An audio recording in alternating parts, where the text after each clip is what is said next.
L'opposition RMDM présidée par l'ex-président Marc Ravalomanana a tenu une réunion pour l'évaluation de l'année 2021, mais aussi dans le but d'échanger pour la mise en œuvre d'une nouvelle stratégie pour cette année 2022. Durant la réunion, le président Marc Ravalomanana a mis l'accent sur plusieurs points dans la redynamisation de la structure et la promotion d'une nouvelle forme de collaboration entre les membres afin d'avoir une cohésion absolue. Il est question aussi d'intensifier le rapprochement et l'ouverture avec les compatriotes en général, les partis politiques et les organisations de la société civile en particulier. Les leaders du RMDM sont convaincus que la coopération est indispensable. Cela facilitera, selon leurs explications, la demande d'une concertation nationale pour réviser les membres de la CENI et de la HCC. Il est vraiment nécessaire de passer par cette concertation afin d'éviter une crise politique et une élection non transparente, selon le RMDM. Rappelons que Marc Ravalomanana a insisté à ce que la désignation des membres de ces institutions impliquées dans l'organisation des élections en Madagascar ne se fasse qu'après une concertation nationale, et ce dans le but de garantir la neutralité pour que le processus électoral soit équitable.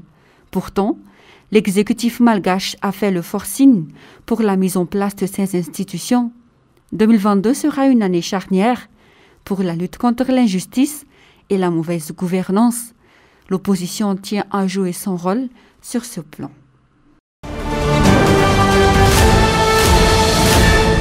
C'est un nouveau pavé dans la mare.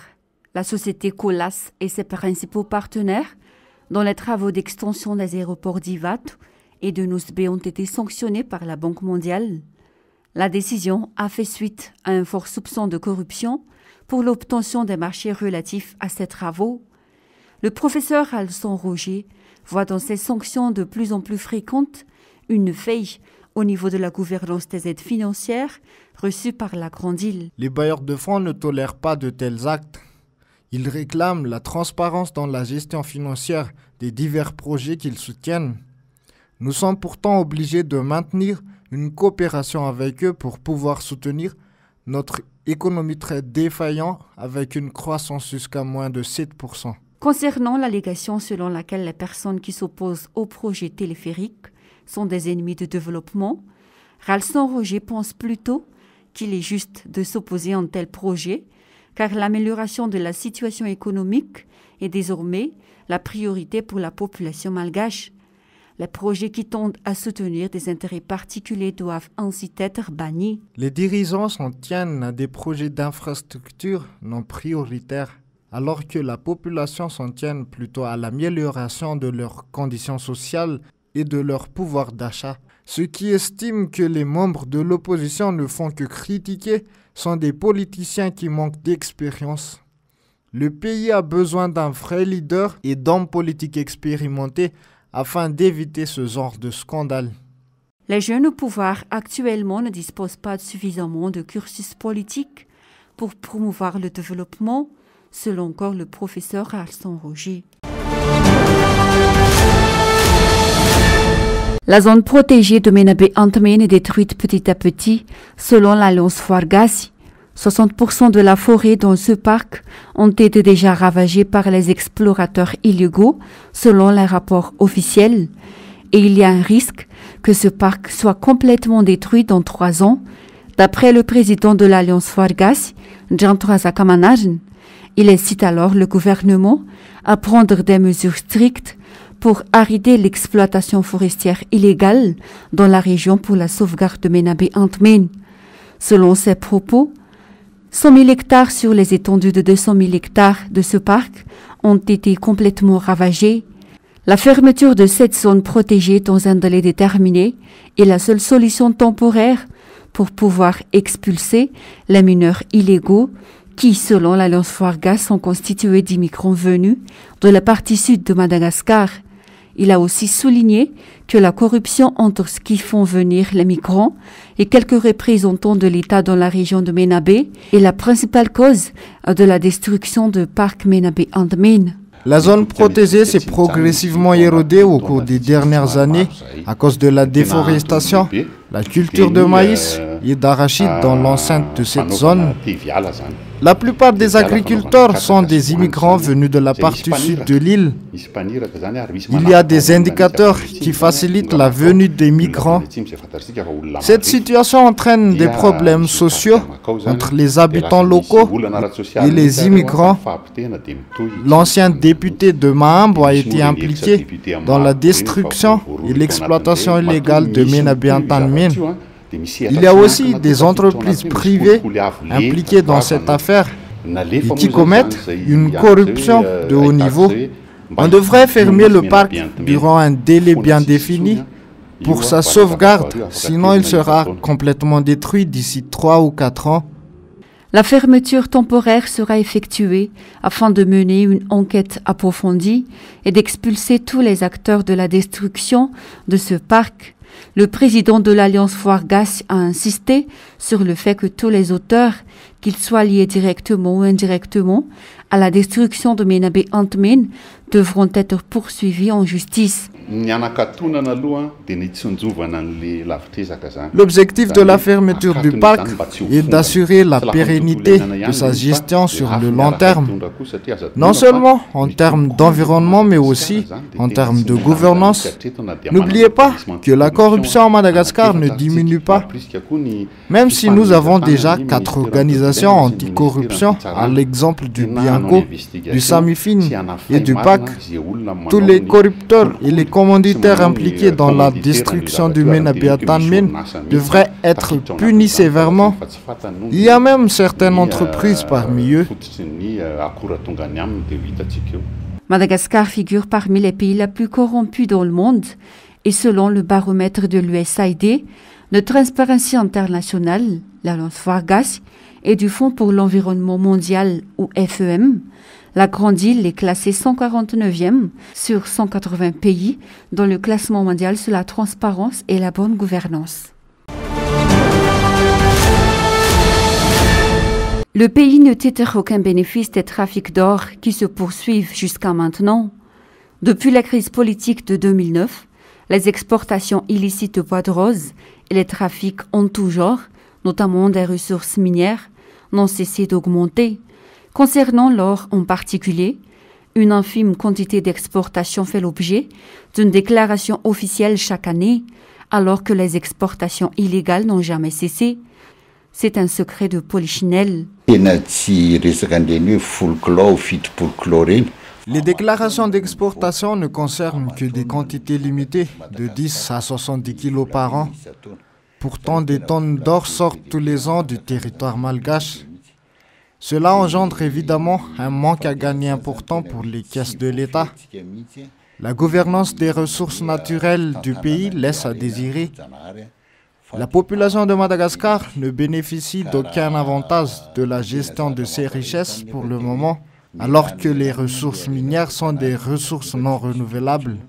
Le ministère en charge des mines devrait se pencher plus sérieusement sur la question.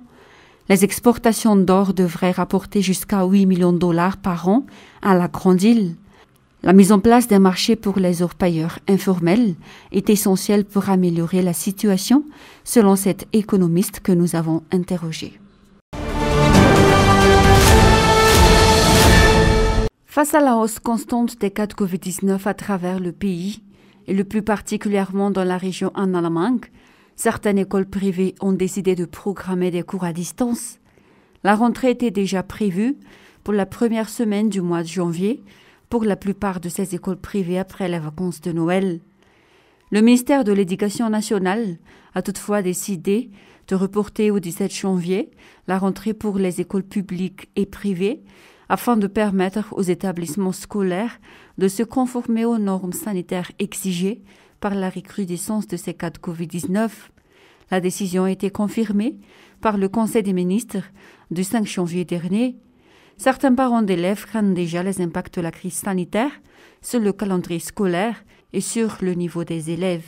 Nous sommes inquiets de cette situation.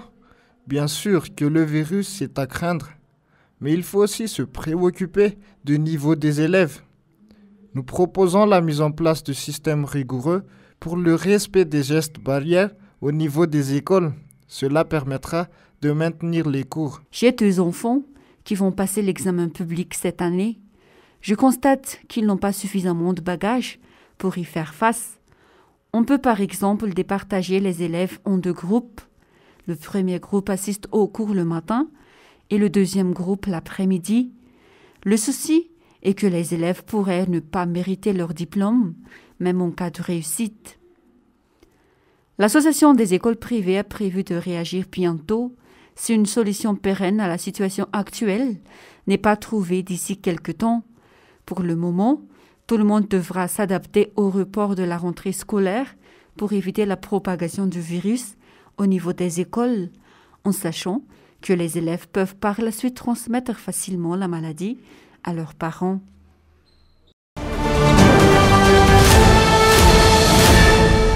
470 toits dans la partie ouest et 1110 autres dans la partie est aux environs de Manzakamiadan et Ampamarinen sont localisés dans la zone rouge et concernés par les risques d'éboulement de terre ou de rochers actuellement. Les autorités compétentes viennent de définir la zone dangereuse en y plaçant des bandes rouges. On voit que de l'eau dans les parties plus hautes s'infiltre entre les rochers, ce qui montre que le danger n'est pas loin. Les indicateurs d'alerte locale laissent déjà penser que le sol pourrait s'écrouler. La pluie est le facteur de déclenchement d'un glissement de terrain ou de rocher. Donc la zone est vulnérable aux chutes de roches. L'alerte rouge, synonyme de haut risque et de danger imminent, a été annoncée directement auprès des résidents de 5500 toits concernés. Les risques d'éboulement et de glissement de terrain guettent ses habitants. Les responsables au sein du Bureau national de gestion des risques et des catastrophes ou BNGRC incitent les habitants à évacuer le plus vite possible les lieux. Les responsables ont avancé que les sites d'hébergement des sinistrés en cas d'éventuel éboulement et inondation sont déjà disponibles. Il en est de même pour les matériels requis. En outre, des mesures d'accompagnement pour les familles concernées doivent être prises par les autorités compétentes. Ceci n'est pas comme le cyclone ou encore d'autres catastrophes que nous pouvons prévenir à l'avance. Les habitants sont priés de partir avant que l'éboulement n'arrive. La vie humaine est beaucoup plus importante que les biens.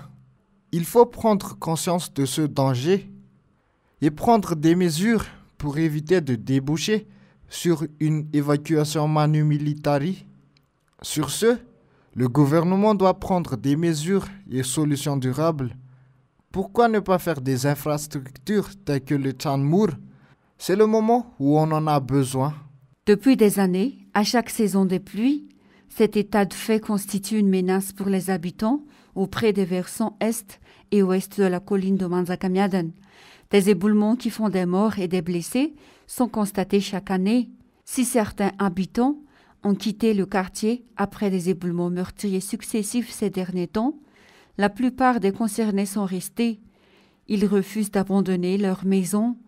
Ces derniers ayant vécu de génération en génération à cet endroit, selon une mère de famille.